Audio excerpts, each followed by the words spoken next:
അപ്പോൾ എല്ലാവർക്കും ഹായ്. നമുക്ക് വീട്ടിൽ തന്നെ നാച്ചുറലായിട്ടൊരു ഫേസ് പാക്ക് ഉണ്ടാക്കിയെടുത്താലോ.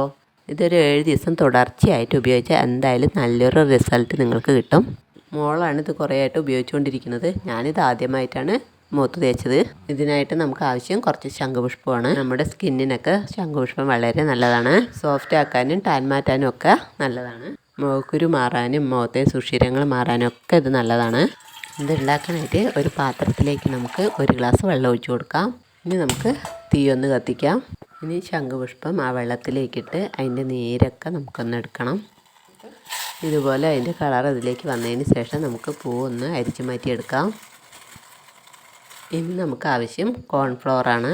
ഇതിന് പകരം നിങ്ങൾക്ക് കൂവപ്പൊടിയോ അരിപ്പൊടിയോ എന്ത് വേണമെങ്കിലും ചേർക്കാം. ഇതിൽ ഏതെടുത്താലും നല്ല റിസൾട്ടും നല്ല ചേഞ്ചും നിങ്ങൾക്ക് അറിയാൻ പറ്റും. പൊടി നേരിട്ട് ഇട്ട് കൊടുക്കാതെ കുറച്ച് വെള്ളം എടുത്ത് അതിൽ കലക്കിയിട്ട് ഒഴിക്കുന്നതാണ് നല്ലത്, അല്ലെങ്കിൽ കട്ട പിടിക്കും. ഇനി എസൻസ് അടുപ്പിൽ വെച്ചിട്ട് നമുക്ക് കോൺഫ്ലവർ കലക്കിയത് അതിലേക്ക് ഒഴിച്ചു കൊടുക്കാം. ഇത് ഒഴിച്ചു കൊടുക്കുമ്പോൾ ലോ ഫ്ലെയിമിലാണ് വെക്കേണ്ടത്. എന്നിട്ട് വേണം ഒഴിച്ചു കൊടുക്കാൻ. എന്നിട്ടത് കൈവിടാതെ ഇളക്കിയും കൊടുക്കണം, അല്ലെങ്കിൽ കട്ടയായി പോവും. ഇപ്പോൾ അതിൻ്റെ കളറൊന്ന് മങ്ങിയിട്ടുണ്ട്. പക്ഷെ നന്നായിട്ടൊന്ന് കുറുകി വരുമ്പോൾ ഇത് സാധാരണ കളറായിക്കോളും, നല്ല നീല കളറ്. ഈ ഒരു പരുവത്തിലാവുമ്പോൾ അത് നിർത്തണം. തണുക്കുമ്പോൾ അത് കട്ടിയായിക്കോളും. കുറച്ച് കൂടുതലായാലും കുഴപ്പമൊന്നുമില്ല. അത് നമുക്ക് ഫ്രിഡ്ജിൽ വെച്ച് ഉപയോഗിക്കാവുന്നതാണ്.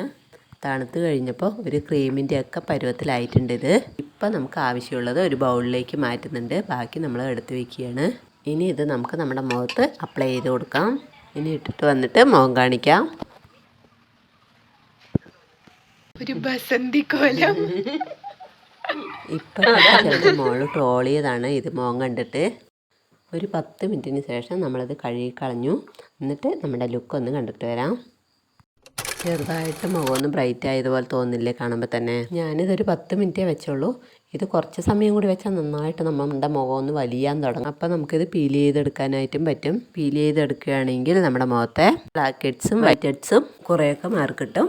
പീൽ ചെയ്തെടുക്കാനാണെങ്കിൽ കണ്ണിൻ്റെ അടിയിൽ തേക്കരുത്, ഭയങ്കര വേദനയായിരിക്കും. കണ്ണിൻ്റെ അടിയിലെ കറുപ്പ് മാറണം എന്നാണെങ്കിൽ നമ്മൾ ഇത് ഐസ് ക്യൂബായിട്ട് വെച്ച് കൊടുക്കാവുന്നതാണ്. ഐസ് ക്യൂബായിട്ട് ഉപയോഗിക്കുകയാണെങ്കിൽ കോൺഫ്ലവർ ഇടണമെന്നില്ല. വ്യത്യാസം മനസ്സിലാക്കാൻ വേണ്ടിയിട്ട് ഇടുന്നതിന് മുന്നുള്ള ലുക്കും ഇട്ട് കഴിഞ്ഞിട്ടുള്ള ലുക്കും നമ്മൾ കൊടുത്തിട്ടുണ്ട്. ട്രൈ ചെയ്ത് നോക്കിയിട്ട് വർക്കാവുന്നുണ്ടെങ്കിൽ കമൻറ്റ് ചെയ്യുക. ഇങ്ങനത്തെ ടിപ്പ് ഇഷ്ടപ്പെടുന്നുണ്ടെങ്കിലും കമൻറ്റ് ചെയ്യണം. ചാനൽ സബ്സ്ക്രൈബ് ചെയ്യണേ. ബൈ.